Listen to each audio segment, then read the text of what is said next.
Hey, this is Ryan from Tips by Ryan here with another behind the scenes tutorial. Let's take a look at the intro to the last tutorial. We've got a bunch of effects going on that I just wanted to break down, but I won't ramble as much as last time. This sparkle, I used Particle Playground. I'm animating position. If you look at the keyframes for it, you see I just moved it along with my hand. The snowflakes are actually characters. If you go into options, you can edit canon text, and I went with a star, a comma, and a tilde. If I didn't set that option, instead of these characters, I would have gotten giant squares, which I didn't think would look as good. Undo, undo. With color, I was able to set multiple keyframes for the color over time. If you drop this down, you can actually see how the color animates over time. So looking at this extra bar gives you a cool indication of what you're actually seeing. Here's the keyframes for particles per second, and I'm using gravity plus velocity to make them fall down. And that's how I got the particles. Now moving on to the next effect. To make this rainbow, I followed all of the steps that I showed you in the tutorial. I used a gradient ramp, but I offsetted the start and end to give it a little bit of an angle. I then used the curve so that the white goes to here, and then it transitions to black right there. This is what those curves look like.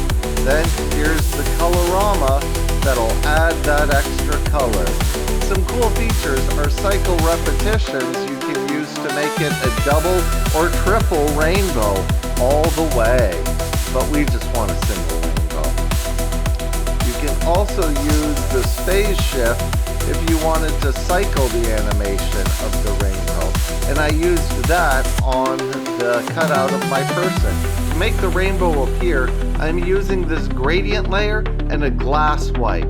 I could also use a gradient wipe, but I like the subtle distortion that a glass wipe brings. I also had to create an extra layer which just had nothing in it so that the glass wipe could work properly. The glass wipe controls are easy. All you see under here is completion, layer to reveal, and the gradient layer and softness. I also use a little bit of displacement amount and some more softness to have it give that nice little edge right there. But then I wanted to put myself in front of there. To do that, I just used the Roto brush like I did in the last tutorial. I'm not going to go over that again to save time. Finally, I used the Colorama effect on just my shirt. First, I used a linear color key to make my skin transparent, but that left a little bit around my eyes and mouth. And if I don't do anything about it, it's going to cause all of this color effect to show up on my skin.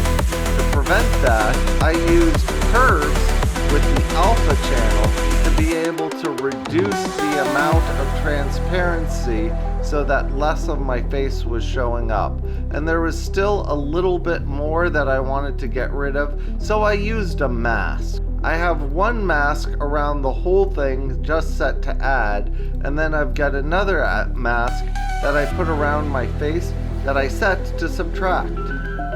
Then, once I did that, I added the Colorama. On the Colorama, I used phase shift in order to be able to make the colors move through. Phase shift on Colorama causes this circle to rotate how it's being applied to my character. So by having keyframes for phase shift, I'm able to make the colors cycle through and have it be very colorful. Then finally, I used that same glass wipe as earlier to be able to have it wipe on. I simply copied and pasted the same effect that I used for the rainbow so that this would blend on at the same time. And it's important when I used the gradient layer, I set it to effects and masks. If you don't do that, then you would need to pre-compose this layer in order to be able to see what you're doing. And with all of that together, we've got the intro. How do you make a rainbow in After Effects? It's easy with the Colorama effect. Thanks for watching Behind the Tutorial. Let me know if you have any more questions in the comments and keep animating.